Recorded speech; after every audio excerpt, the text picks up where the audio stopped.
Welcome to Burning Bridges podcast. My name is Taimana. And I'm Renee. We started this podcast through my own life experiences and the journey to healing. I have always been curious of what others have gone through and the moments that defined them. Here we believe in the power of storytelling, from raw, unfiltered, exclusive conversations with everyday to high-profile people. Like, follow, subscribe, and turn your notifications on. Let's get into this episode. The following episode may contain discussions of sensitive and potentially distressing topics. Viewer discretion is strongly advised. This content is intended for mature audiences and may not be suitable for all listeners, for informational purposes only, and does not constitute professional advice, diagnosis, or treatment. Kia ora, talofa lava, Vika Pasefika here from the UCE Movement, and I'm with the Burning Bridges podcast. Vika, thanks for joining us here. We're happy to have you in our space today. Thank you for having me. Yeah, thanks, bro. I've heard a lot about you and what you do with UCE Movement. And so I wanted to get you on and know more about you and what you do with UCE Movement. Before we go to where you are currently, we've got to go through your background and where you started to get to UCE Movement. Can we start back where you grew up and go from there, think? Yeah, so I'm originally from Samoa, and like everyone else, like every other family gets migrated to a country where where parents trying to bring you a good life and stuff like that. So I come from a big family. I think it's 18 siblings. 18. So are you 19? No, I'm in the number 5. 5 out of 18 5 kids. out of 18, yeah. Yeah, okay. Yeah. So I think there's like seven sisters. Yeah, and the rest is all boys. I think the youngest is 22. Yeah. And put you on the spot, can you name them all? Nah. Yeah, so I was whāngai to my dad's brother from Samoa to New Zealand. We all got separated. A couple went to America, other went back to American Samoa. And then I think there was only like 4 of us that went to New Zealand that my dad's brother took us in. They speak, is that like the Islander way to explain to those people who don't understand that this is what we do?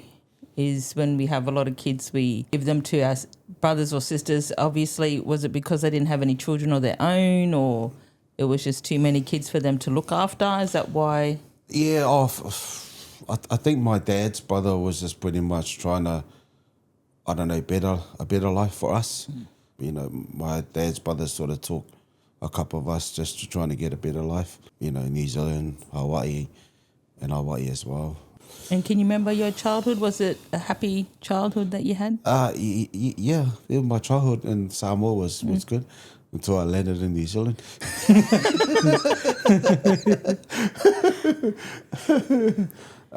But my dad's brother, which is, my dad, he was a very strict man. Mum she was the type of mum that would just try and save you from all the hidings. And yeah, that dad was just real strict. No Samoa in the house. We had to speak English to learn our English. How old were you when you landed in New Zealand? I was 6 going on 7. Yeah, very young. But then my uncle had to put my date of birth back so I can actually start school in Uru Primary. The age difference was different. So you were 15 in grade 1. Yeah. First 15 and a 20. We were talking about that actually when we were talking the other day, that is common. Yeah, it's real. Yeah. So we had a laugh about it, seeing kids on a footy field going, that boy doesn't look like he's under 8. Like, he drove here. Yeah, especially driving the family to the game. And dad's in the back seat. You weren't allowed to speak Samoan in your household. Yeah.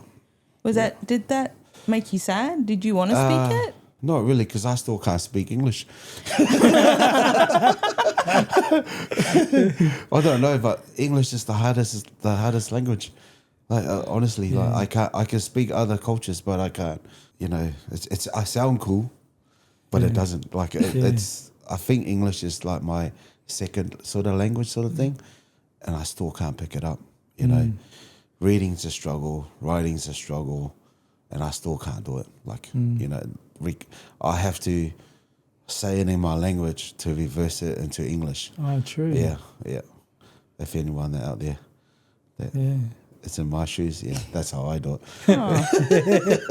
That actually makes sense. Yeah. To do that.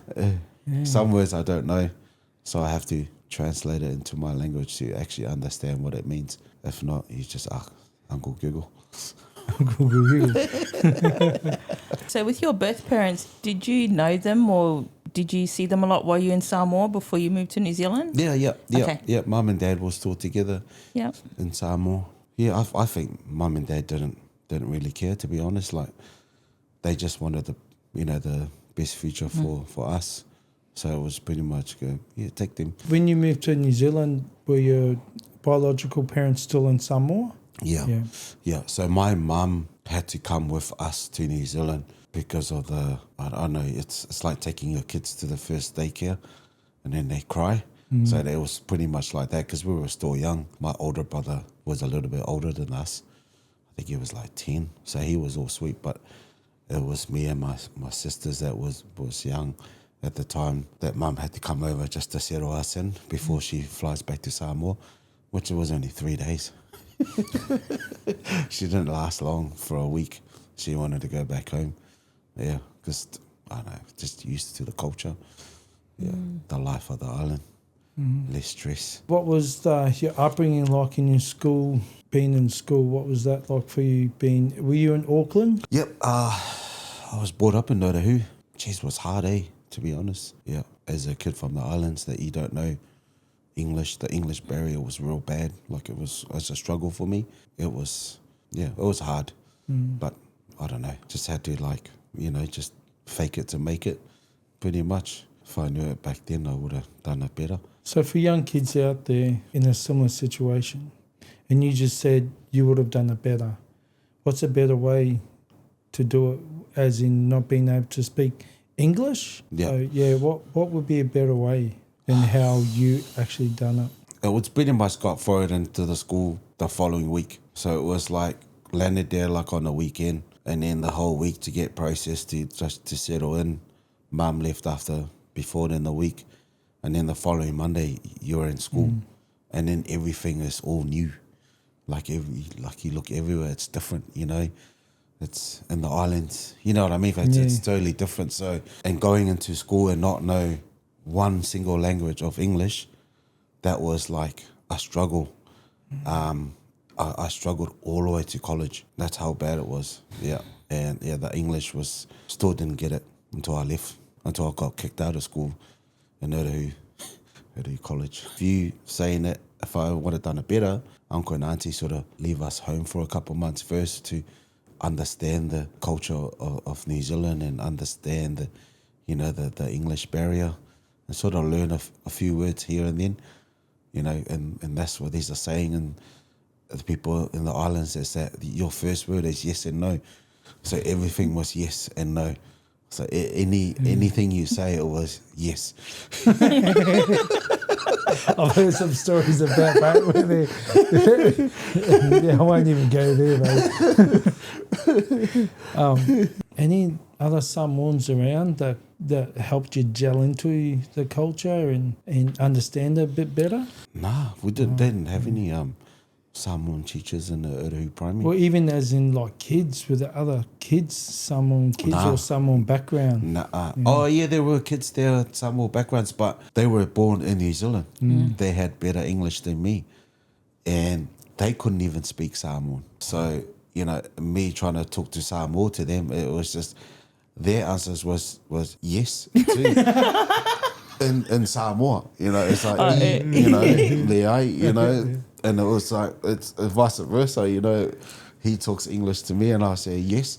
You know? No, you don't know what they're talking about. It's just a yes or a no. If it sounds bad, you just say no. Were you bullied for that? Or? Yeah. I was. I got bullied in school, like every other kid, every other poly kid that's come from Samoa that don't know much of English. Got teased a lot too for my English. You know, the famous word fresh fob. You know, and that was us all the way to college. Did you tell your mum and dad that you were struggling in school? Yeah, I didn't care. Yeah, just keep going to school. Yep. Yeah, I think the hardest thing was trying to explain my dad something happened in school, and then he'll just say, "Nah, you're wrong. They're right." So everything that I did in school was wrong. So I became rebellion, and then I became the ugly one. So I started being the bully, starting stealing, lying, so all that because my parents didn't listen. So are you saying your parents? Are you talking about your parents, which is your uncle and auntie that are caring for you? So when you're referring to mum and dad, you're actually referring to your auntie and uncle. Auntie and uncle, yeah. Pretty much because I don't know, they brought me up, so I started calling them uncle and auntie, and then I don't know, a couple of years later it was mum and dad. Mum and dad. Yeah. So every time you go to school or you get trouble in school, and so you'll ring up your mum and dad. Yeah, you're just like, oh, okay. But knowing in the back of your head is, oh no, it's my auntie and uncle. You weren't being listened to when you sort of confronted them with certain issues and problems that you're having at school, and then so you just rebelled against it. Yeah. Like if I'm not going to be listened to, well, I might as well be the bully. Yeah. You know, if I'm going to get bullied, I might as well be the bully. Yeah. Well, that was the problem though, because when I got bullied, I got hit at home anyway. If I go back to daddy to explain to my dad what happened, because the teacher had told him this has happened, and then I'll get a hiding because they go, oh, why didn't you beat him up? It's just like, but you told me not to. You know what I mean? It was just like, it was two different rules, and you just get confused because when you get bullied, it's like, okay, I'll just stay back and get hit. But as soon as you retaliate, they're like, oh, what did you hit him for? And then you get a hiding anyway. So I thought, oh, stuff it. I'll just beat these kids up anyway. Because I'm going to get a hiding anyway. So regardless if I didn't or not, I was still going to get a hiding from my dad. So, but yeah, but my dad, he's good, gives you good hidings, eh? Like every other island kid. That's sort of understand their ways of bringing up in the culture, in the Samoan way. They know it's when you get a hiding, like it's a man hiding. It's, I don't know, we call it fussy, but yeah, this one, yeah, it's more than a fussy. It's like a beat you up. Were you into sports and that at high school? Yeah, were you talented in sports? Rugby, but I've fighting was my thing. Fighting made me who I was, made me happy, protected me. Knowing that I couldn't hit my parents, but I could hit other kids, and it made me feel good because you take it on them, the stuff that your parents do to you, how they beat you up. You visualize that when you're bullying the other kids. So got bullied and end up being the bully. Which is like so common, gets to a point where someone's had enough. And so when you say you're fighting, you mean like brawling, fighting other kids and other... How often did you do that? Every day after school. I don't know if anyone that... When I know who that knows me, like that was my style in school. The bus stop, I know who, Sturgis Park, where the Scorpion home fields are. Yeah, out in Rewa, just wherever. You know, if I could get there to get into a fight, I'll get there. Gangs back in my time was real, like it was up there, and it was just every day after school. You roll with any of the gangs back then? I never got myself into a gang that made people look at me in a bad way. I was smarter. I was a smarter guy. What's your advice for kids who get bullied now, or to hit back? Do you still stand by that? If someone's getting bullied and gets into a fight, gets punched up, is your advice to hit them back? I wouldn't say hit them back. Like self-defense it's the word that takes place now here in the world. It's like what the cops use is self-defense. unless you're getting really like beaten. Back in the day where my coaches used to say you do not use the sport to go and bash people up. But sometimes there's a leeway to that. Like not bash people up, but it's protecting yourself. Like self-defense is. I think what you're saying there too is you're defending yourself, but once that person's on the ground, you don't keep bashing into them. That's when it's a bashing. Yeah. Did things get worse for you, like getting into crime? Did you get patched up in the gangs, or you've always been on the sidelines with it? Sideline. I was smart. I wanted to, but then it's like, then your life changes. You see all the boys that's joined back in the days, they get this, they get that. But then 6 months later, bro, where are you? They get locked up. And I think that was the one thing that sort of I was scared of. Yeah. You saw the path where it leads to. Yeah. And you didn't want to go there. I didn't want to end up there. Yeah. Like it's the fighting was, I do it all the time, and then you get locked up. But that's just getting locked up in the cell, in the cell, and you're there until your court case. I was fine with that. Until you ring her. The eye roll. No, we've been through a lot. Jeez. So when did you meet your wife? How old were you? Since we're talking about your beautiful Gemini. We've got Gemini here with us. Yeah. Geez, we were young and sort of fell into most teenagers now call it love. I love her. She didn't really know what I was up to, the stuff that I got up to. When I met her, I was homeless. I was living in the city, did crime there and just trying to get by day. Yeah, managed to find a small little dungeon in Ponsonby there for $90 a week. Sort of just lived there and then just trying to get myself out that space, and then knowing that I know that she had a good life too. So I was trying to get myself out of there, and then moved into Avondale with my uncle, who is my auntie.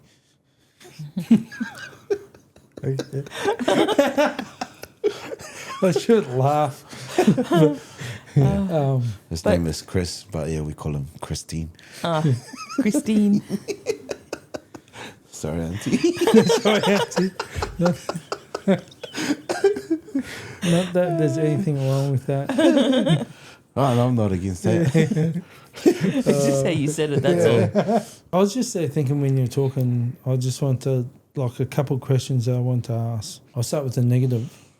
What was a really dark moment in your upbringing, or something that really stuck with you that you found it hard to get through? Jeez, that's a tough question. I think, like I said to you, that my dad never took us serious. Always thought that we lied. We were liars because we did crimes and we steal, and times that you tell the truth and he'll say that you're lying. So you get more hidings as soon as you lie, and that sort of stops. Bringing up telling the truth, it was more like you have to tell lies to get yourself out of trouble. And I think that's, that Dad always did that. And then the hardest thing is when I was doing all that shit, and then because Mum and Dad were strict, like physically and mentally, and church for them was like, damn down, Sunday, go to church, Sunday school. When I didn't listen, before I got sent back to Samoa, you got to go to because I was an altar boy at the time, you got to go to Father's house, priest's house. So they used to drop me off every Friday after school, so I don't get up to mischief on the weekend, because we used to, my brothers used to sneak out on the garage, and we used to follow, and, just all the stuff that you do as a kid, you follow your older brother. So he'll drop me off every Friday. Yeah, it's,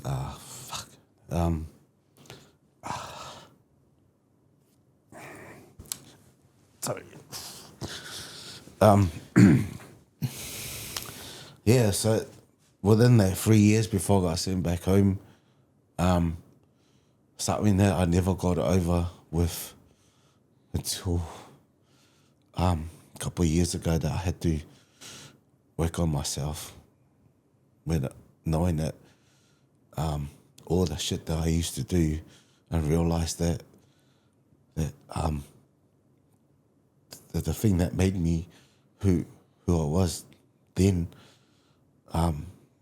because of this man, the priest that just constantly just raped me for 3 years inside the parish's house, the house where we stayed in on the weekend, like Friday to Sunday after church, and then I'll go home. And the hardest thing is when knowing that I was like, okay, I tell Dad, and I tell Mum first because Dad never listened to us. So I thought, okay, I'll tell Mum. I'll let Mum know because Mum always stuck up for us and she always protected us if we got to hide. So I said, I'll tell Mum. I told Mum, and Mum lost her shit. She gave me the worst hiding. And then Dad walked in and it was over. He just beat the shit out of me, saying that I was lying.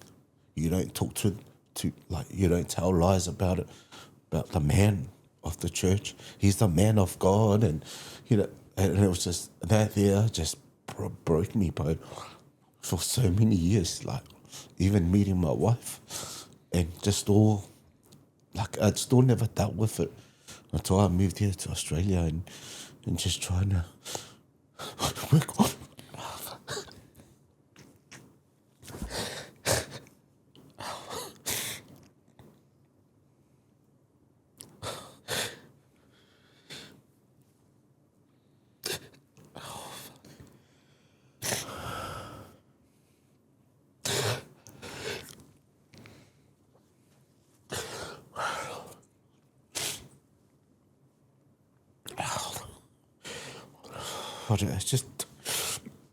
Just the person that I was. Just be the fucking shit dad, shit husband, not knowing that all the shit that I went through it was from there, and just having my wife, she's been there, she's been a rock for me and just stuck by me, because the thing of being there's a difference between being sexual being sexual harassment and being rape is just totally different. I don't know if you can get over it, being by sexual harassed from someone, but being raped from another man, it's fucking something it's so hard to deal with for so many years. Because you bring that man into your life and then you introduce him to your kids and he comes into your house and then knowing that, fuck man, like this dude did shit to me and not even, and she didn't even know about it until I opened up a couple of years ago. And just having me talk about it, I feel good inside that I let it out. And let people know that, fuck man, if you're going through that shit, bro, talk about it. Because I know that was hard for me to try to talk about and try to work this fucking bullshit called, you need forgive him and you need to fucking work on yourself. I did all that. I work on myself and still didn't know that, fuck, it still hurt me. So, things... forgiving him was the hardest thing. It was the fucking hardest thing I've ever done in my life is forgive the man that actually made your life fucking shit. And then not knowing that your dad freaking created this shit. My father did this, and then you have another man that actually not sexual abuse you, but fucking actually raped you for 3 years. And then you're just trying to tell your parents about it. They just brushed it back like a duck's back, and not even have to they didn't even stuck up for me. They rather beat me up for saying something that was true and knowing them that it was a lie that's coming out of my mouth, but it was true. So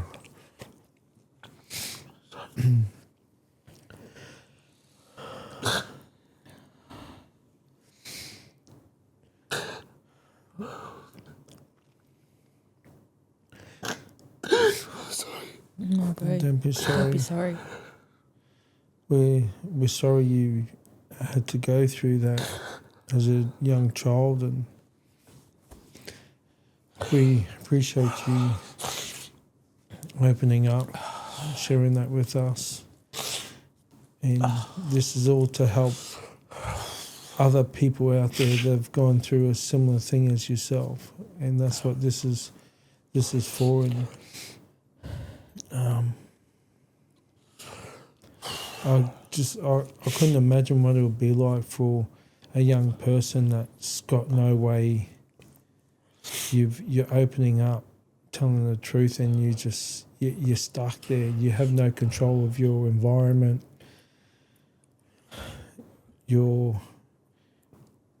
And that's what I mean. Young children have no control of their environment, where they're taken to. And they get put through fucking hell. And that's your story. You got put through fucking hell for so many years, and I fully understand why your pain and your anger that you just go out and fight the world because no one listens to you.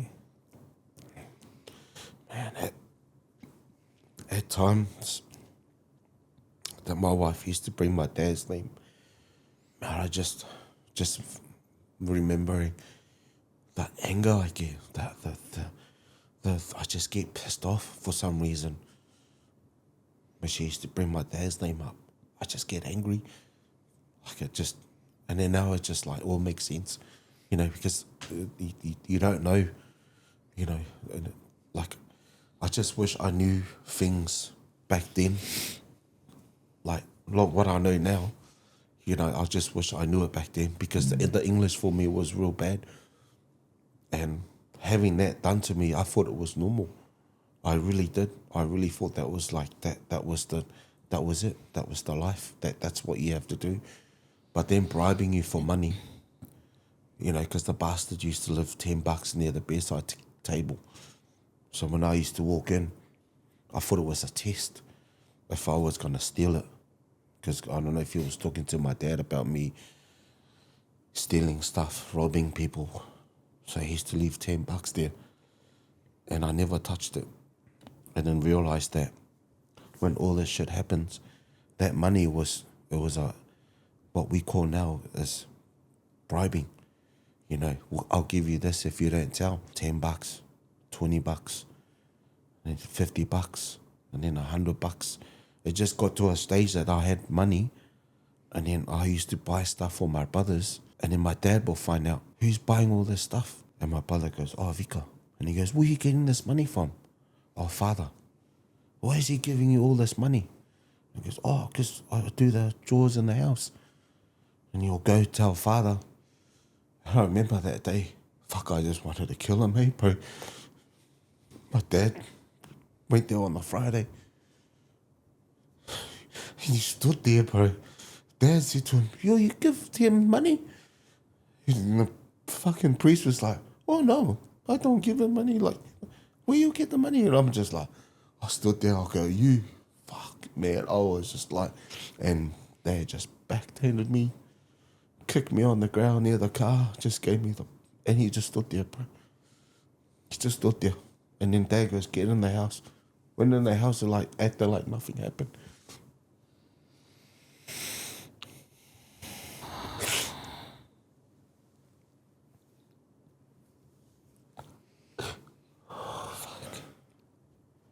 Man, what's a young kid meant to do in a situation like that?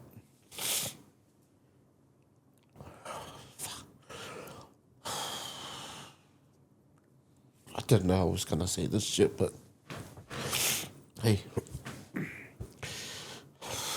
it's all about burning bridges, bro? It's bridging that gap between what happened then and then what you can do now. You know what I mean? Like, there's times I always think that which I didn't do, like just stabbing him, and when he was sleeping. But yeah, it's like you think, oh, what's gonna happen then, like I'd rather go to jail than having my dad beating the shit out of me.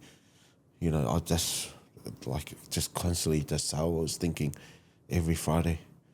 I just didn't want to go. I tried to sneak out, and he used to lock the door, and the door used to be the ones that you can lock from the inside with the key, so you couldn't even get out. The house was fully locked, so you couldn't even get out. When you go to bed, you have to stay in there. And the shit thing is, bro, is that there was 2 priests that living in there. One was down the other side of the house, and he lives on it. Like, the house was massive. It was a big, big house. And the lady used to come in every Saturday, the admin lady. And she always asks me about things, and then it's like, that's mum and dad's friend. I really wanted to tell her, but then knowing that the island way is just like backstab, they always gossip. So I didn't want her to go and tell my parents that I said this, because then I would have got another hiding. Oh, why are you telling everyone? And that was the hardest thing for me, is just keeping my mouth shut, because I didn't want to get another hiding. How old were you when you first went there? 13. 13. Yeah. 13, 14, 15. Yeah. I'm sorry for Yeah. you. Yeah. And I know, man, I know there's a lot of brothers that went to that church, and man, and they know, they know it happened, because when he got relocated to Te Aratu, there was another parish in Te Aratu. He got relocated there, and he did it to the same. He did it again, but to a kid that actually knew what was wrong and what was right. So, and this kid, he was 14, and he said he was going to go tell the bishop, ring the cops, and then the next day he gassed himself in the car. And then everything that was fucked, because it was my name, that was in there. They're the first people that ring that he, when he passed away, they rang me. And I was just like, all this is just like, I was thinking, fuck. And I really wanted to say something, but I thought, nah, this is just not time for me to be open up and to tell what happened to me. And you know what, it's good that he's gone, to be honest, like, because someone else would have done it, and I could actually, I could sit here and say that, because I can say it. If I didn't do it, or if he didn't, like, if he's done it, if he didn't do that, someone else would have done it for him, because he was a fucking bad man. What do they call it here? Pedophiles, hey? Is it pedophiles? Mm-hmm. Yeah. It's and Thank you for sharing that with us, bro. and that's what I'm really thinking of that, because my sisters were sexually abused by our dad, and just thinking, even for my sisters,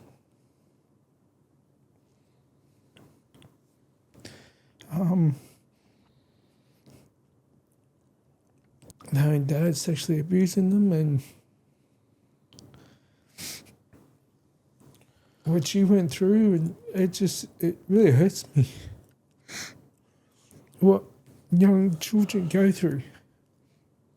And they got no way out. No. And this is what I bring to light for people out there, that we want to give these people a way out, that there is a way out and there is a better way. And from your story and how you got out of it, how you endured it and how you had to just endure it, but throughout the years you've learned there is a better way.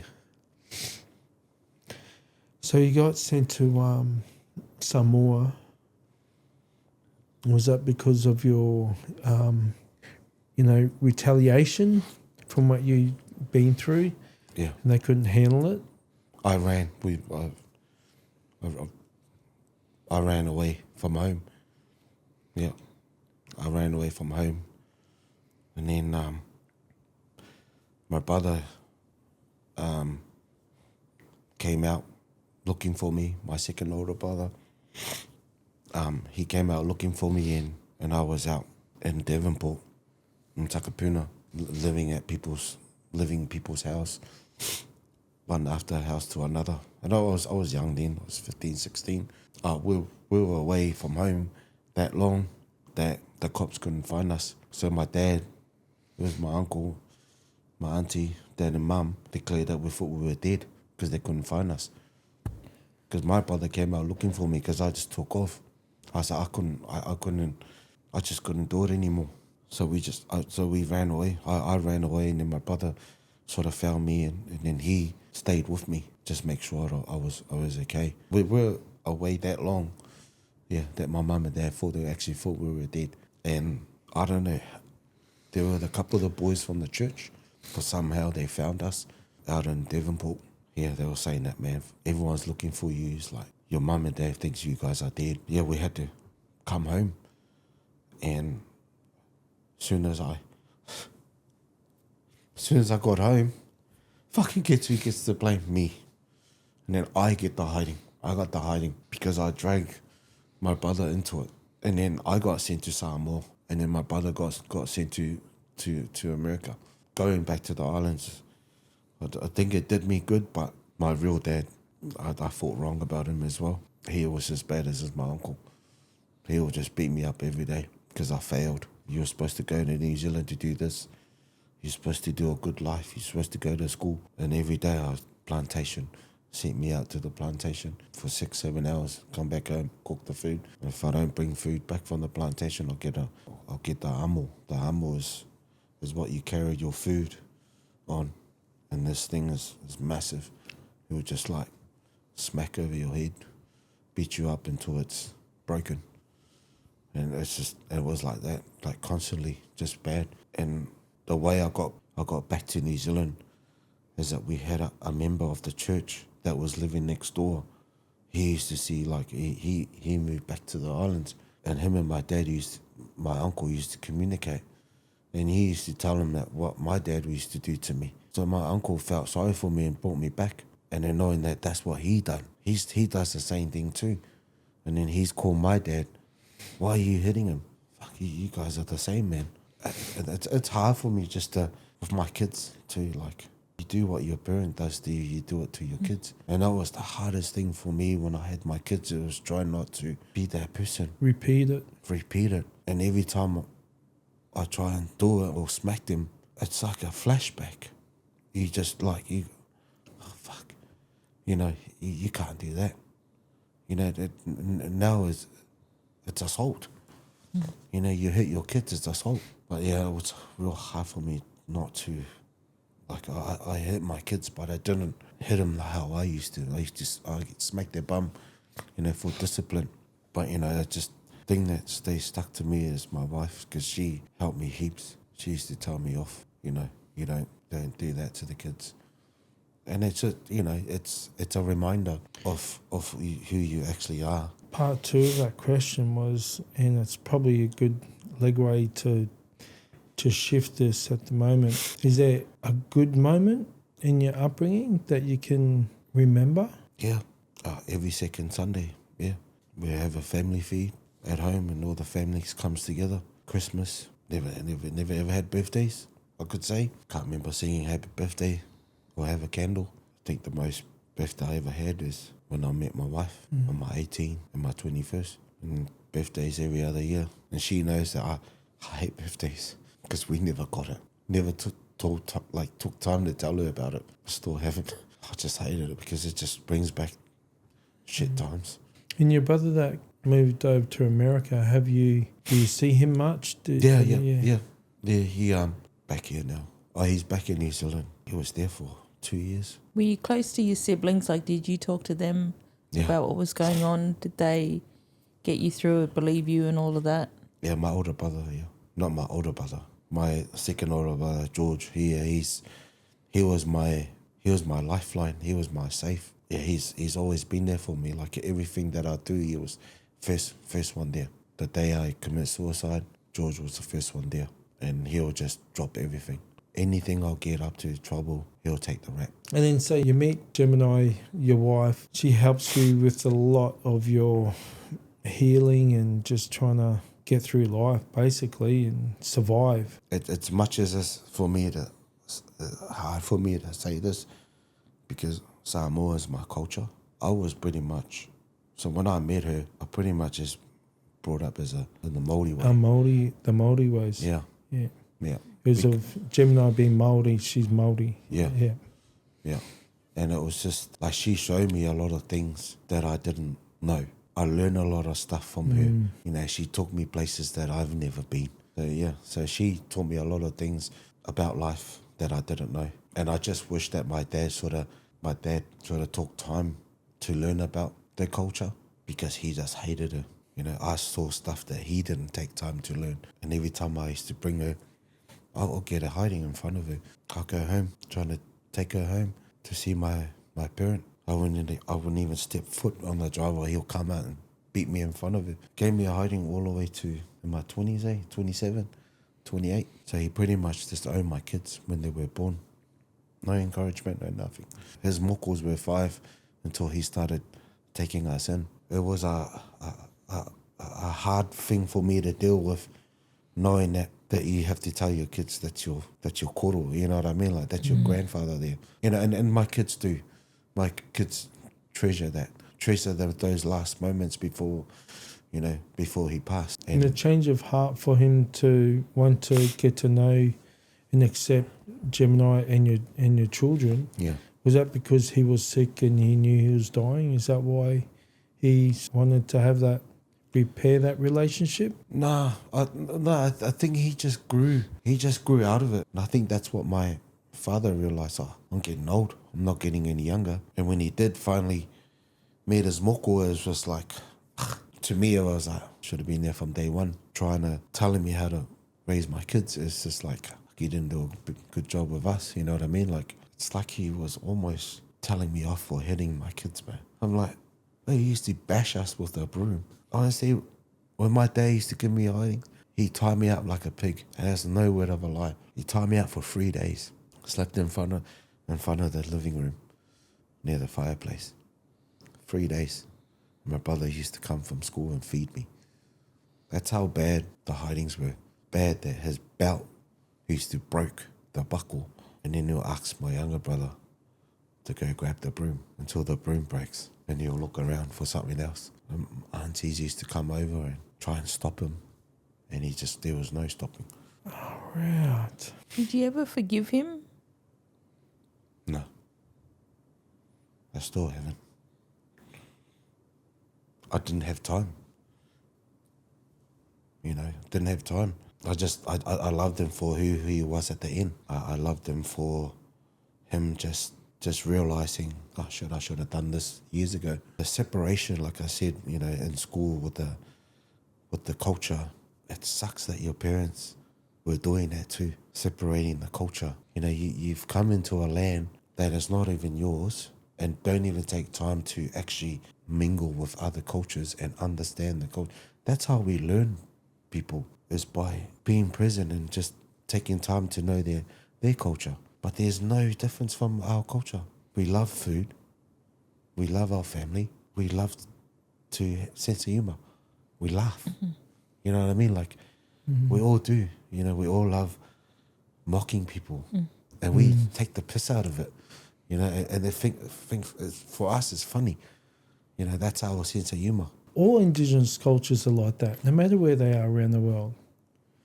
They're all the same, like you said. I think they're the three main ingredients with it all. You know, you and your wife would always go and see your dad. Like, it's like you never gave up wanting to have a relationship with him. No. Even though you knew you were going to get there and he wouldn't accept her, and still was her. going. Yep. It was her. Just love him for who he is. She's always encouraged us to go and see him. And no, I think the stuff that I don't listen, she go see your dad, and then I'll get a hiding and she go, see, I told you. So when she's mad at you, it's like, go see your dad. I can't get you hiding, but he will. He was just full fist out. He was just like, I was embarrassed, but... Did you ever get to us? Did you ever go back at him, or did you just cop it? I was, in our culture, we can't. You know, you have to respect your elders, your Yeah, I understand. your elders, and you know, and you have to respect your parents. You know, and no matter what. What year did you move over here? 2007. So you moved here. Did you know people here? My brother was living here, my younger brother. I love New Zealand, but I call this home now. Australia pretty much saved me. Australia has given me the life that I couldn't ever have it back home unless I was still doing what I was doing back home. I wasn't cutting it. You know, and the only way I do it was just dealing, and I was a debt collector in Tauranga with the gangs, What did you get into when you moved to Australia? So I boxed when I first came here. I boxed for Shamrock, and then the owner of Shamrock got me a concrete job as just a labour until I just got sick of fighting. I was still doing it, but I just got it got to a stage that when you get good money, but it's not enough to cover when you get injured. But I was still dealing with what I was dealing with what I had home. You know, because I pretty much brought it from home back to Australia. And I still haven't dealt with it. Mentally, you're talking about? And physically, yeah.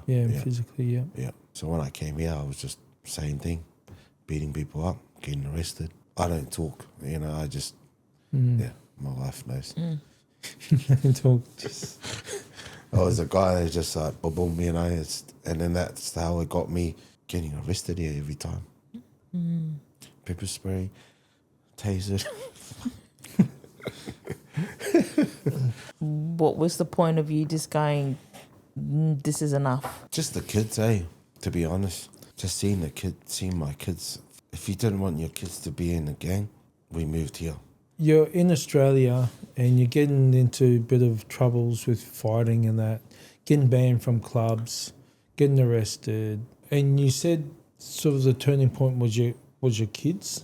What was that moment? Do you remember the moment and the turning point on this is enough, I got to change my life around? Do you remember that moment, and how did you do it? Was it over time? Yeah. Was it like I you didn't just chipped it off? Yeah, I over didn't time just you know. It wasn't just a change straight up. A lot of things, it takes time to get there. Yeah.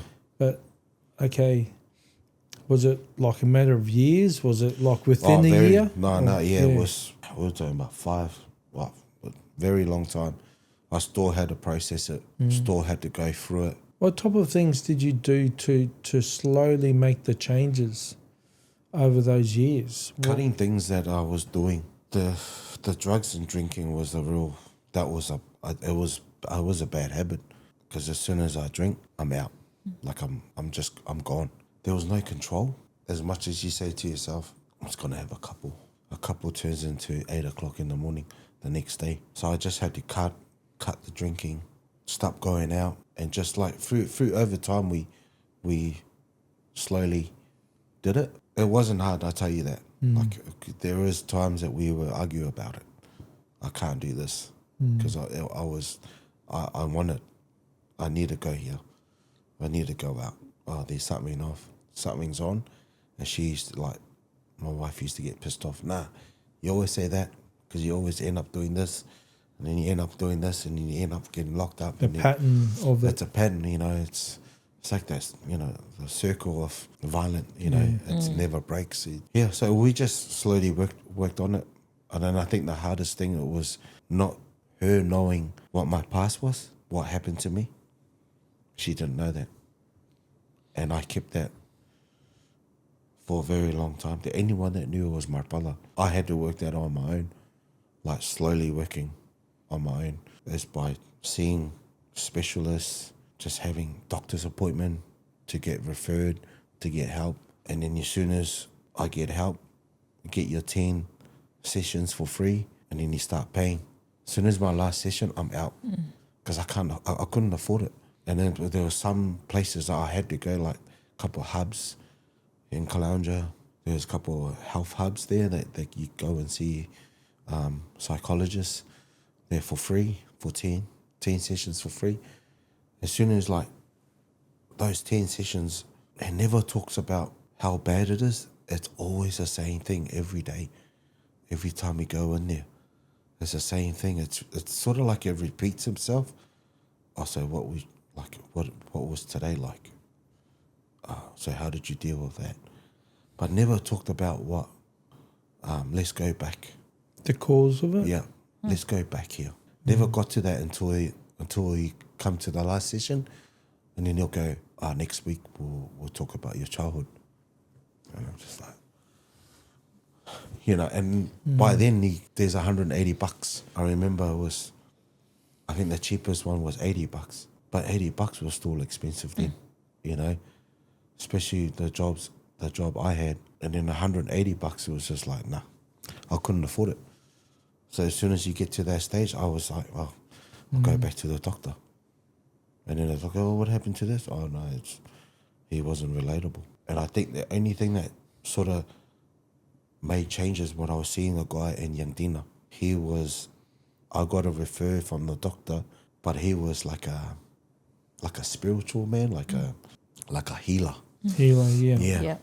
Went and saw him and became a mate, and he owned a furniture company, and I started working for him. Yeah, and he just talked a lot about it in the child and about past trauma, about what happened. And then that, I think him made me realize that the stuff that I went through, I had to let it go, because what he said, that the more you think about it and every time you see something, it triggers you. And I don't freaking know exactly what he was talking about, because every time my wife brings my dad's name up, I get triggered. I get angry. And then we talk about other sexual stuff. I don't know, this different feeling that you get. You just want to break something, you know, pull holes on walls. But that took a long time, and I started working for the man, and yeah, he taught me a lot of things. I think he's the one that told me, you gotta forgive this person. Like, you have to forgive him for you to move on. So if I didn't forgive this person, you're gonna stuck in that circle. You're gonna stuck in that trauma. And what I've learned from him is that trauma will be there, no matter how hard your upbringing is. And every time you get triggered, and you have to find a way, like a tool or a key, to overcome that anxiety, that trauma. And I think I've done well through the years. Trying to stay away from that. About 4 years ago, I fell back into it. The drinking started coming back. I was jumping in my car, driving, just drive and ring her the next day. Can't find my keys. Where are you? I don't know. It was like you blank and you just drive somewhere. And it was bad. It was real bad that I thought I was gonna, lose her. Like, it was constantly every week I went back into it. Drinking, driving. Is it when you start drinking, your trauma comes up, arises to the surface? Yeah. And then you just, so then you just try and numb it more by drinking more. I had a real bad habit of locking myself in the garage and just drinking. It was real bad. And then just jump in the car and drive off. What's your mindset, or just prior to you drinking, are you saying to yourself, I need a drink so I can get rid of my thoughts? Or are you drinking because you want to have fun? Like, so you don't even think about it. You say, I'm just going to have a drink. Yeah? And you don't, like, it doesn't come to you through until you actually piss. And then you start thinking about shit that wasn't even there in the first place. It just pops up and then you're like, fuck this and that. Just a whole lot of stuff just comes back. And you're just like, no, fuck this, and you get in the car and drive off. Or run somewhere. Or walk. Or just, I don't know, just as long as I'm not near the house, I think that was weird. As long as I'm not near the house, I was fine. But I that's the majority of the time I used to just blank out, to be honest, and then find myself at a random spot and not knowing what actually happened. You're at the Sunshine Coast, and then you find yourself in northern New South Wales. So it's not like just a drive where you're just going down the road. You're driving for hours. Yeah. I'd rather get and like get wasted and do something stupid, and you wake up in the next morning like, I'm locked up again. That was a repeating pattern for me. Going back to how I was helping myself, and then coming back to the last couple of years was shit. I had to put myself back in that circle again. Sometimes I couldn't tell her things, but then now it's like I can actually talk to her without me getting worked up, without me getting triggered, getting angry. I can actually talk to her. Hey, ring him. The bro James was my lifeline. Is that the healer guy?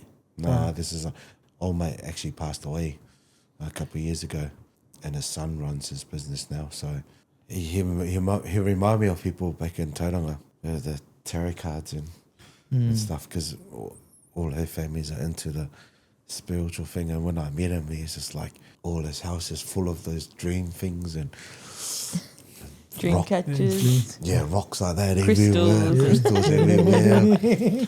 Lights are dimmed, you know. What's going on here? Trauma. Calling the spirits. But he was good because it was relatable.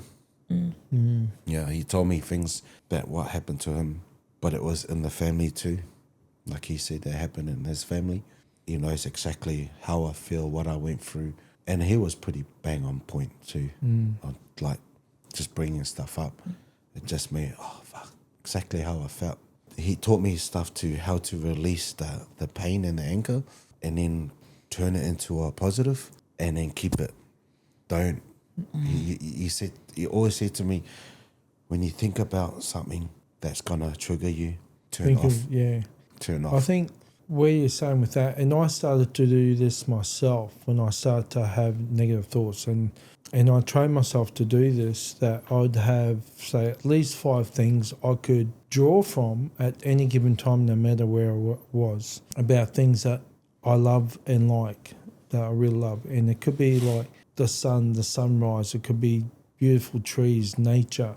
It could be thinking about family or grandchildren, my children, or a really significant moment, switches my mind straight away from that negative thought, and I just bring myself straight out of it. What was yours? What was something for you that, was it the healer that was explaining this to you? Yeah.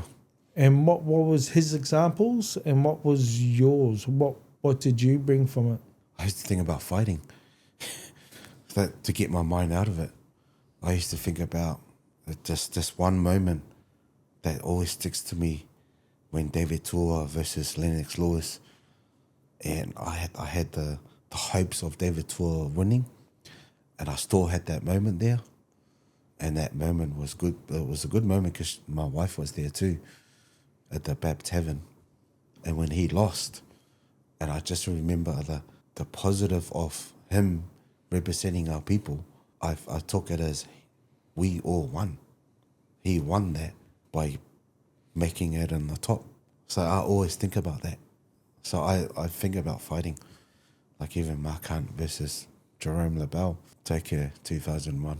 Those are the moments, you know, I think about because it makes me happy. Yeah. Sounds weird. But So it's nothing even personal about you. It's about someone else's happy story. Yeah, because That makes you happy. Because they were my role models. They're the one that I looked up to. You know, Mark, Ray Seffel, you know, David Tua. Yeah, those were the people I appreciate in my life. You know, because they made me, you know, want to fight and then, you know, if I feel like I'm gonna if I lost a fight, I'm going, oh well, let's Ray Seffel one. You know what I mean? Like it's just like I always think about that the positive side of that. I just sharing this moment. I think it was in a month's time after seeing the bro, and then he was telling me about this happy space when trauma comes back. I still remember the day that I was driving. I rang someone, and then someone said ring 13, 11, 14, like the suicide line. And I rang, it was coming, and I was getting angry. I was getting worked up. And the people that was on that suicide line, I said, hello, what's your name? Where are you? What are you doing? That made me even more pissed off because they didn't have the correct question to help with the trigger that I was going through. And I just lost it. And I was on the highway and I wanted to drive the car into the pole. And then she rang out of nowhere. And I was just crying, like I just couldn't control myself. I was in the car, I was sweating and I was shaking, and she was just like trying to calm me down, and I just didn't know. At the moment, I thought about something that triggered me, and then it just went over, above that. Everything just all came in, like the flashback. And the one flashback that came back, it was, rape from the priest. And it was that moment that was real, that hurt, that anger. And that was the one thing that made it even worse. When knowing that I was only thinking about that something small, and it just turned into hell break loose, like everything all coming. And it's that one bit that I always, every now and then, I just like try and not think about, and then just think about something else. Yeah, I just thought I'd share that because that driving, I was just I just remember that day I wanted to drive the car into the pole. Have you had a lot of suicidal thoughts? Yeah, all the time. I tell her, and she goes, oh, fucking stupid, is it? What good's that going to do? Yeah, I don't want to be here then, mate. I want to talk about the cycle of your trauma and not talking about it with your wife, and she's trying to help you not knowing what's really going on, and the moment that you were honest with her. How did that change you guys? Brought us closer. I think the thing that really brought us closer is when I talked about the confusion of sexuality that I brought a couple of years ago. I talked about it because for so many years I didn't know if I was gay or bi because of all the shit that happened to me. So I was, so many years I was confused. Like I didn't people always look at me and, oh yeah, fucking tough dude or whatever. But I'm just normal as everyone else. But I'm going through shit that people don't know, unless you ask. So I was dealing with that for so long, like for a very long time. I actually didn't tell her. She had to watch it. And then she asked, we sat down and she asked me, oh, is that why this? Or is that why? I said, yeah. So when you say sit down and watch it, did you have a recording of you talking about it? Yeah, it was a podcast, yeah. Yeah. That was the one you went back home. Back home. Yeah. It was good because that I needed to get it done there Mm. because that's where the story was back at, back Because home. this is a powerful story that you shared with us last week. And before we get to that bit, talk about when you shared it with your wife, Gemini. What was her response? Like you said, that made you closer. But how did she respond to that, learning that about you? She was hurt. I think I'm not gonna speak for her, but I'm just gonna speak how her Or her reaction, I think she was broken yeah. and realized that all the stuff that I was going through was under our roof, with our kids, with her, and they're not even talking about it, and like, don't get me wrong. People that go through stuff like this, that gets raped by other people, they become other predators, bro. They end up being the predator because they don't know how to deal with it. They don't know how to cope with the shit that they've been through, All I could say is that I know a guy that has happened to him, and he's a pedophile, and then it's shit. If you don't have the support, I wouldn't say the system, because the system right now is just freaking terrible. If you don't have the loved ones or the people to support you through your journey and through what you're going through, fuck, bro, you could be someone totally different. And I could actually sit here and tell you honestly, because I could be someone else right now. Like, I could be someone else that I couldn't even expect if I didn't get the help that I didn't get. You know what I mean? Jeez, I didn't let that one out, didn't I? So you went to New Zealand and you done this podcast over there.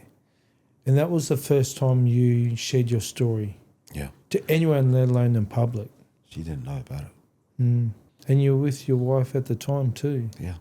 Been together 26 years. While you were there, you done something that's very, very powerful.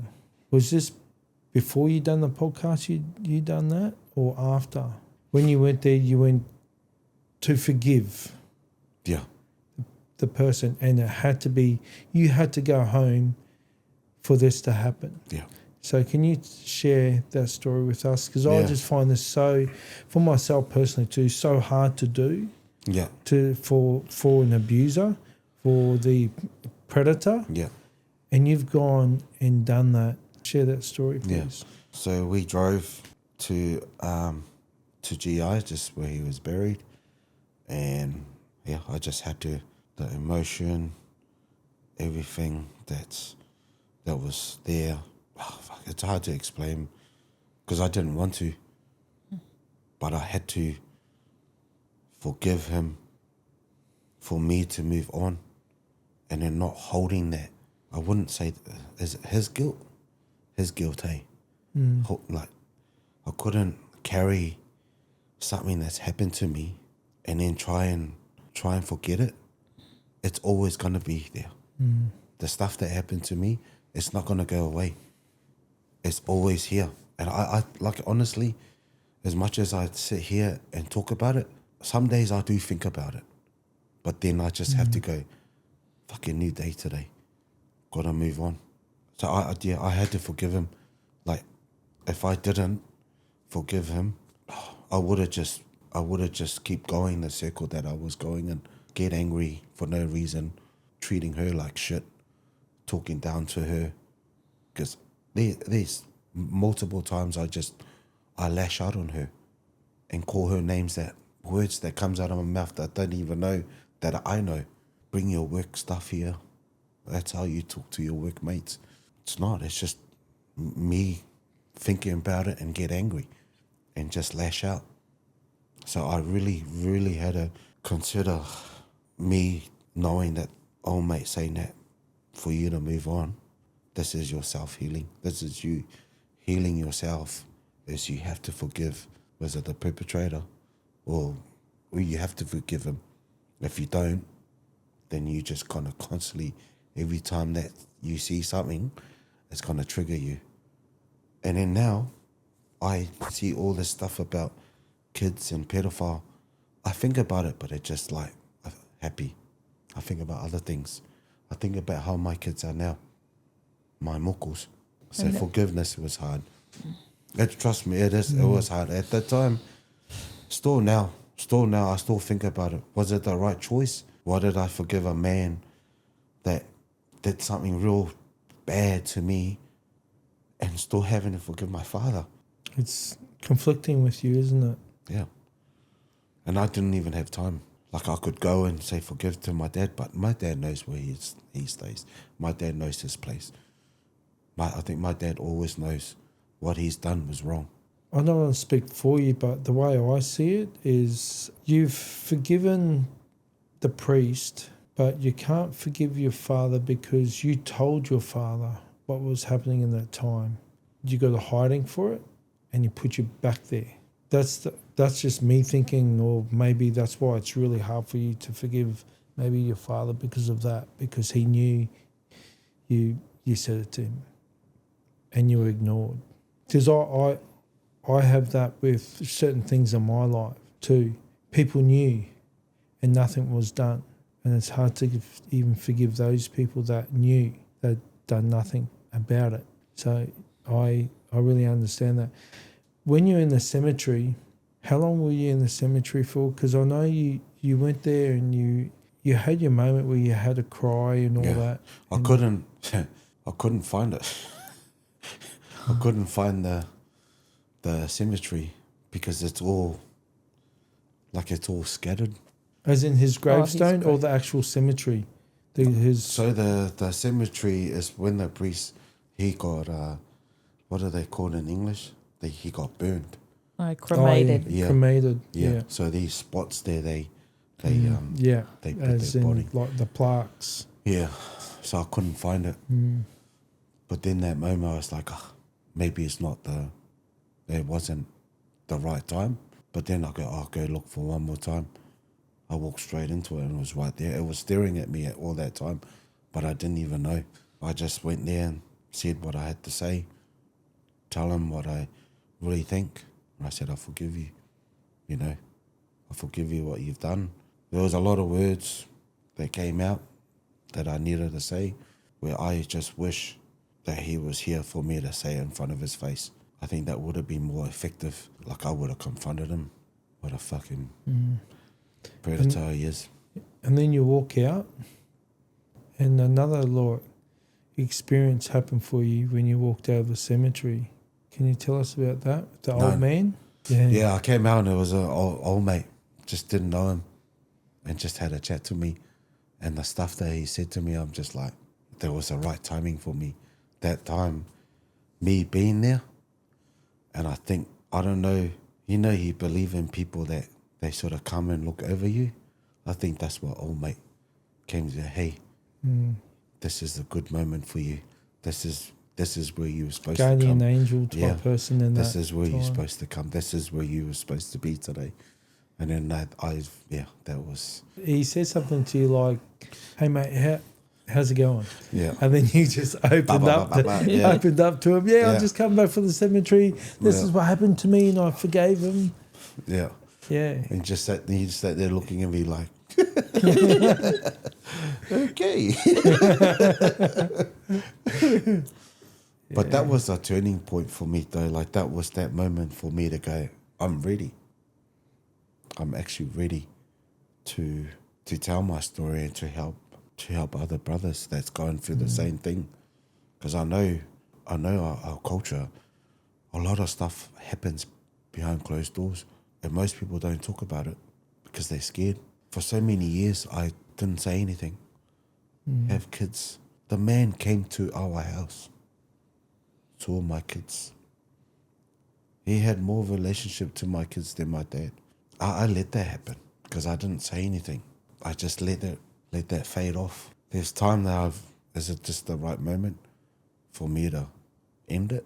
It's just like when I go and see him, I always think about finishing it. Bro, that must have been a lot. The hardest thing is just like when I moved away and I did my own thing and met my wife and like he was out of the picture. And then seeing him, and it's just like nothing happened. Like he just comes up to you, hello, and he's just like, bro, you know, you fucking, you know, you did this to me. But it just, for him, it was nothing. No sympathy, not sorry, nothing. Just act like nothing happened until he met someone that actually knew. He knew what, you know, what rape was and what he'd done was wrong. Him killing himself, I think that was a good way of him going. It's nice and it's comfortable. That's good. I'm glad you are, bro. That's how we want you to be. All right. US Movement.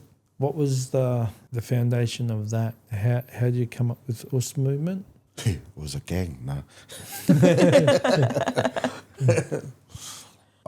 It just started off as a Facebook thing, and where we had a messenger where people just reach out and talk about trauma and stuff, and we had to delete the message because it was just like heavy. People putting stuff in there was just like that you couldn't even like type it. You had to actually see the person in person to talk about it. So yeah, I just deleted the messenger, and then just did the Facebook, and just started seeing the brothers face to face. When did you kick US Movement off? 2011, something like that. Yeah, It was just a word of mouth. I normally explain to them, go to the doctors, get you 10 appointments for free, and then gap it.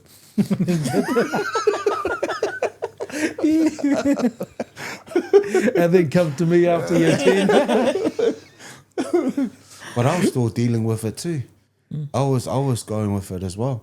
I was still getting arrested, getting into trouble at the same time.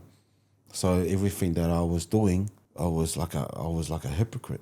I was telling him something, but I wasn't even doing it. I wasn't even doing it. What changed that is one of the also said to me, bro, like he just told him to do that, and what are you doing? So I had to do stuff for me to talk to people and say, hey, I actually done that. Go and do this. So I didn't want to be a guy that talked kaka and then not knowing what I'm talking about. You know what I mean? Like, you know, actually practice what you preach. Yeah, 100%. Yeah. And then ever since then, I just had to keep working on my own. I still am. Like, don't get me wrong. People go, oh, you're awesome. But I still, every day I go through stuff. And I think too, being honest about it, like it's okay that you're not there at that space yet. You're only human. It's okay taking that ownership of it. Yeah. But still wanting to help and heal, because there's a lot of people like that. And that's the hardest thing for me is this accountability, because I never did it. What's one of the things that people need to do when they come and see you? Being honest, Yeah, being honest and take ownership. Everyone's got to take the ownership and not the blame game. And what's the mission of US Movement? What you want to achieve? I think right now is this one, everyone's going to watch this, but I get haters. I get some brothers ring me and say, bro, you're just too honest. The mission is that it's raw, man. US Movement is raw. US Movement is the truth. Like, if you want to help, but we're not here to baby you. We're going to tell you what's going to happen. We'll give you the keys and the tools. Get yourself out. But if you don't, this is what's going to happen to you. And I know that a lot of the brothers that comes into the US Movement that I've go and see, it's all about relationship. DV, FTV, financial. It's repetitive every time, every phone call. I want to end myself because she's doing this and she won't let me see the kids. It's the same thing. If the brothers don't own it, you're just going to go back to the same shit. And I've been there. I've done it. You know, we had to break the cycle. We had to break it for us to move forward. My wife didn't know about it because I didn't have the balls to tell her. When we were sitting down last week and we were having breakfast and coffee, and while we were there, a man walked into the coffee shop and he recognised you, and you got up and you spent some time talking to him.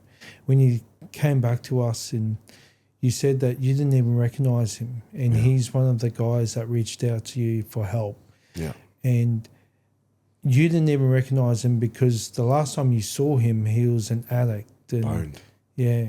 Yeah. These moments that my wife will say, turn your phone off. You know, Like, turn your phone off. Like, don't, we get arguments of it because I'm always helping. And when people that's reaching out, I don't go and brag about it on social media because that's their personal space.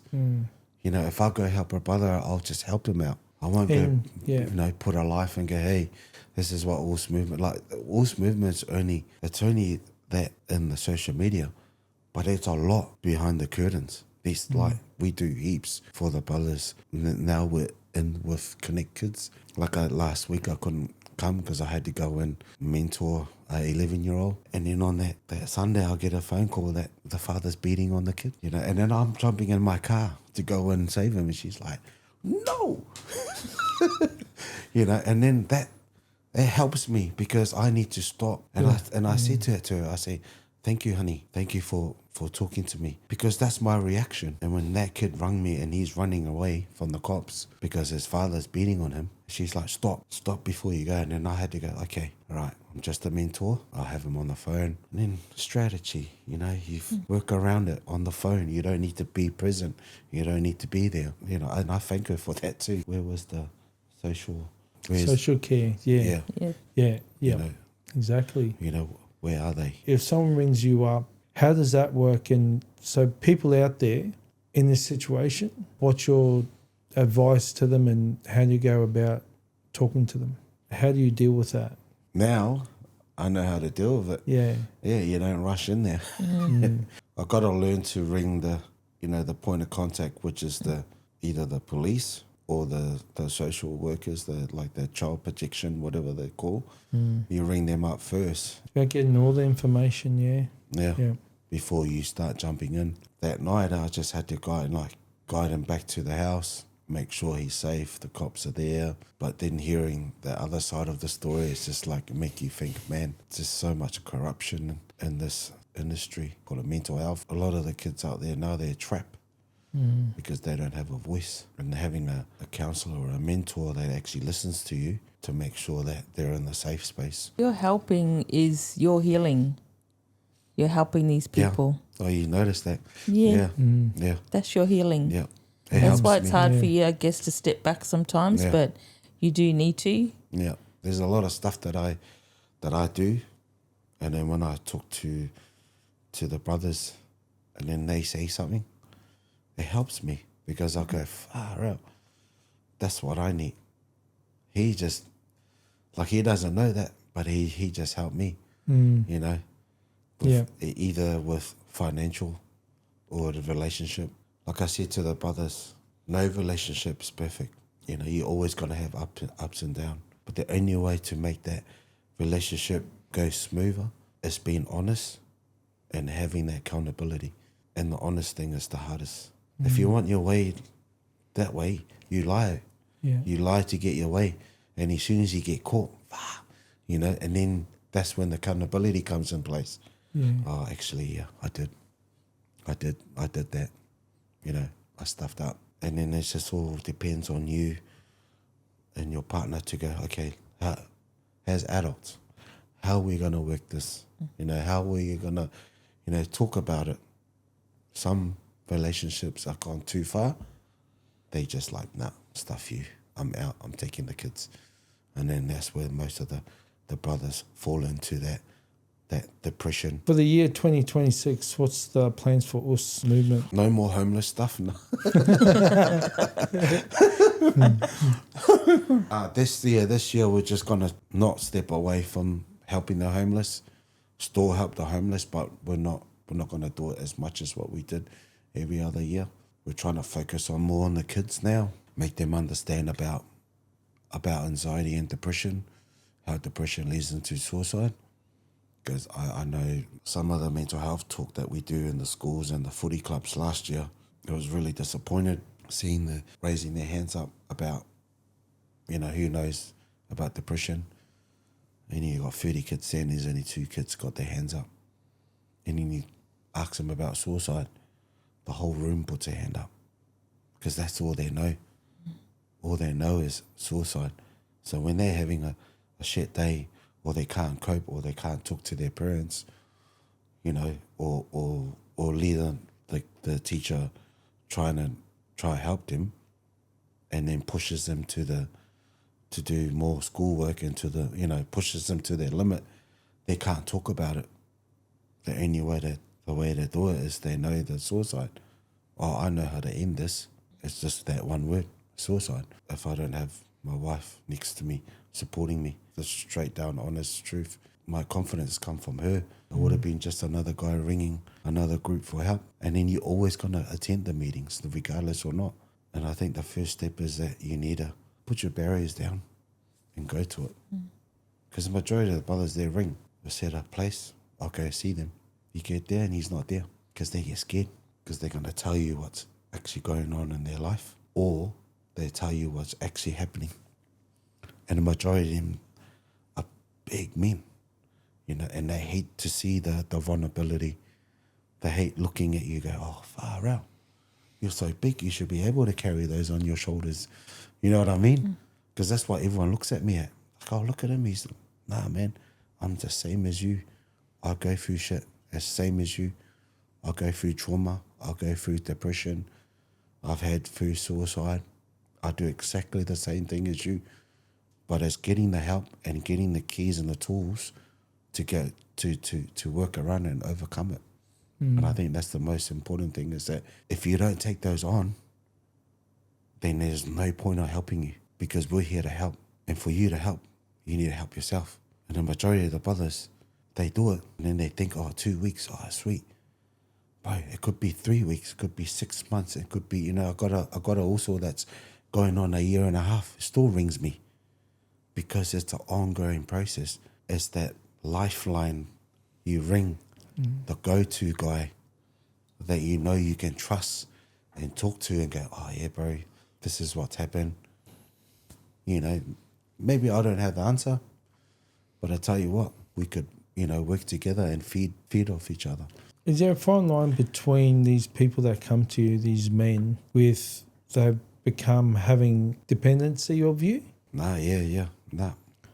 I don't have any of that. No. Once they move on, and like I said to you, the brother, the other also, like he just rings me for things like, oh, what would you do? Far out, Sully. It's good, because they've got so much respect for you. Yeah. They just want to confirm, validate that they're doing the right thing. But these men need to take accountability and start also learning to deal with it themselves without having to come to you every single moment that they're second guessing themselves, and then deal with the consequences of that as well, good and bad. I think a few times, and then I think they've got to take those training wheels off. But unless there's something, a really bad moment, then come. Yeah. So saying that bad moment, so I'm actually, I've just been helping this Aussie brother in the Gold Coast, and he rang me one night and he's like, so everything's all working for him. He's got his kids back. He's seeing his kids now. Him and his ex-partner comes in good terms now. So everything's working. And he rings me up and he goes, bro, I just got invited to go to Bali. And it's going to be like, this and that. And then I said, oh, so who's going? He goes, oh, the boys. And I said, what boys? Like, tell me. I thought I was your boy. So he explained to me, oh, this and that. And I said, tell me, what would you think, stuff that you're going to go there and do, and the stuff that you've stopped doing for these couple of months, and then you're going to go there, the peer pressure of it, could you handle that? And he's just like, nah. I said, well, you answered your own question, bro. Don't go. So it was just, I didn't even have to go into details with him. He just like, oh yeah, he pretty much said it himself, and so he just like, no, okay, I won't go. Yeah, good choice. Get them to see it for themselves. Yeah, yeah. Good choice. He's still your mate. You're changing.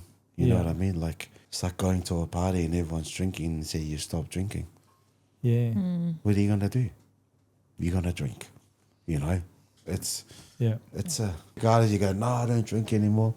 Oh, come on, bro, just one. Nah, I've quit. I've quit for a week now. Quit for a week. Quit till next weekend. Oh yeah, I'll probably have one. I'll start again. I want to ask this question before we get into our closing questions is, what does healing mean for you? Oh, jeez. That's a big question, bro. What's healing Mean to means you? for you? Yeah, mean to you, mean for you. Like, there's only one word I can come to mind. It's my mokos. That's it. Yeah. Ka pai. Nice. My story is it's a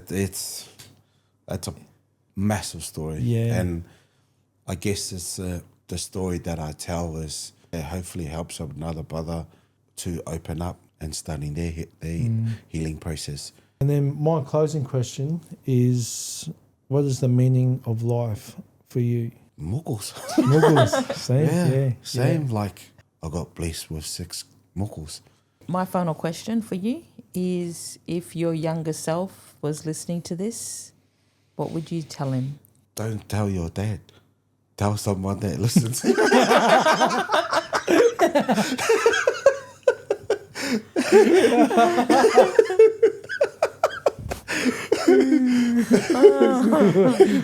Go tell the police.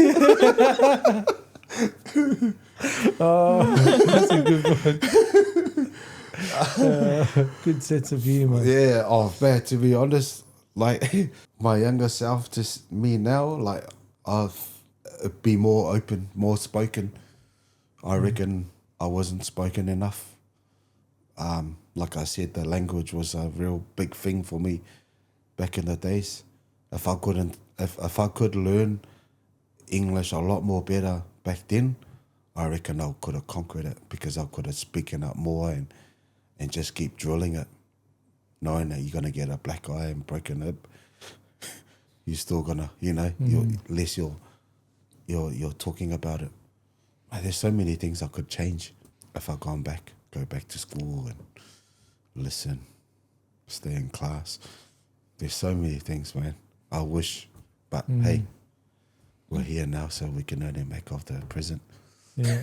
Thank Thanks you for so that. much for Appreciate that. that. And to be honest, this is probably one of the hardest podcasts that we've done. Like, you went so deep. I didn't. It's, I didn't want to, but I did. I just felt that question you asked. It was just like, it was the bang on. Oh question. yeah. But the hardest moment, darkest moment in your childhood. Yeah. I think that was.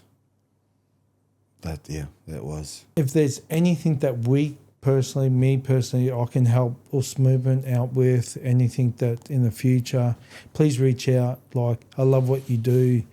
I know you're involved with men's groups and that. I wouldn't mind coming in and sitting in on it, being a part of that here and there. An outlet for men. Yeah. Yeah, just to come and talk shit, pretty much. Let it all out.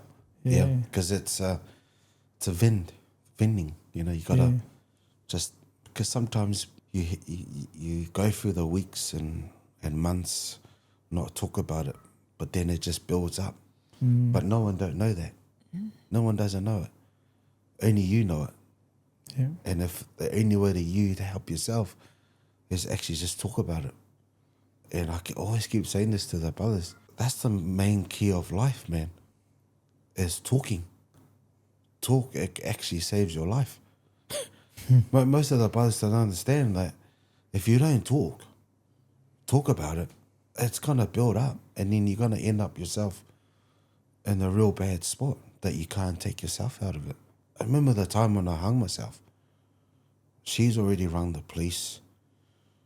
I was off it, and I just finished work because I had 3 jobs. So I was doing the morning, afternoon, and a night shift. So I just come back from the night shift, and it was like before lunchtime, and we've had a massive argument because money was an issue back in the days, and we were just, and she's yelling, and there's just something just come over me, and I remember her saying, like, yelling at me at the back door, because the house in Hamilton, there was a back door that comes out and then it goes into the garage. So I've come through the back door and she's yelling at me, and the back door is only like from here to there. I swear to God, it felt like she was talking, like yelling at me, like on the other side of the field. Because it went, and then all I could hear was just like fading away. That was the last thing I remember when I hung myself. That was the last, and that's the only thing I could actually share to people, is that when you go through that dark place, fucking believe me, there is no turning back. And I'm just dead set on that. When people that's gone and done self-harm and commit suicide, because they don't want to. I didn't want to. But something in me was like, fuck this, I had enough. I was only 19. Had enough. I'm out. And I just went, boom, straight in there. And the cops was on their way anyway. So they're the one that kicked the door. They got me down. And that's why talking saves life. And if you don't talk about it, it's going to eat you. And I just wish that I had the support. I just wish I had more support back then as we got now. Because, man, like everyone there now, like, they should be appreciated with every support system that we got now. Fuck, man, we never had that back then. You had no one to talk to. The only one you talk to is either your brother or the one that you trust. Because if you talk to a mate, they're going to go, oh, fuck, did you hear about the bro? And then they talk shit. Yeah, when you go in that dark place, I swear to God, there's no turning back. I thought I was done with it. But then I stabbed myself in our bed. Because, yeah, it just felt. Because most people don't understand with the fucking suicide is that when you fail on your first one, you don't feel appreciated. Everyone looked at you weak. And that's true. That's true that everyone looks at you like as much as they go, oh, you okay? You know? Oh, you know? All you see is negative. When my brother was the first one that turned up. He was the first one. And I thought he was my enemy. Because he was saying all these nice things. In my head, I converted it to negative. And that's truth. That's the truth. Everyone that says around you is negative. Because you failed. You technically failed. So everyone look at you like you're weak. Look at you, you go and take your life. You got kids and blah, blah, blah.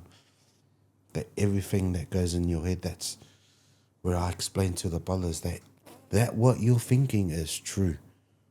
It's absolutely true. So you need to reverse that and talk about it. Now I know. Jim and I was there. Like always sure I was okay. And I think the hardest thing it was when they had the people come do the watch, at home. They watch that I don't. Suicide watch. Yeah. Like my kids at home. That was the shittest thing, man. I didn't even think of it. But now I think of it like, fuck, how did I ever put myself and my kids in that state? Having another man in the room, locked in, make sure that you're taking your tablets, that make sure that you're not doing it. So when people talk about suicide, fuck, man, like it's serious. It's a serious thing, man. Like it's not something that everyone they can go, oh, we cater for those people. But the people that do it is people that just don't say anything. It could be your happiest mate, but man, I wasn't happy. Like honestly, I still think about it from this day. I try to go back to what happened, how I got myself into that state, how I just blanked out. Because that was the last thing I remember, her yelling at me. And it felt like it was just like she was on the other side, went to a fade, and then boom, blanked. I was out. You're a person that's got a powerful story. You're a powerful man with even more of a powerful wahine to be there by your side all these years. And that's pure, strong aroha that she has for you. You're a lucky man to have someone there to be there for you for that. Wow, this has been an honour to have you here. Yeah. And you share your story with not just us, but the people that watch and listen to this, what you're doing now from your lived experience. People really need to take note of what you've done, how you've done it, to learn for themselves. Yeah. Thank you so much. No, Thank you, Ro. thank you. Appreciate Yeah. you. And like I said, if there's anything that we can do to help out, Yeah. in any case, reach out to us, my bro. Yeah. That's us for now. Thank you for this episode. We've gone everywhere with this. Laters.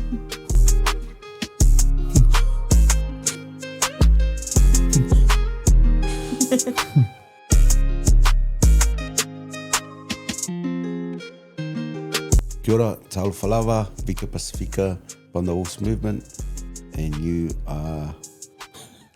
Gotta look burning bridges. Okay, let's do that again. Take Watching. two. Watching or listening. Oh yeah. How do you reckon?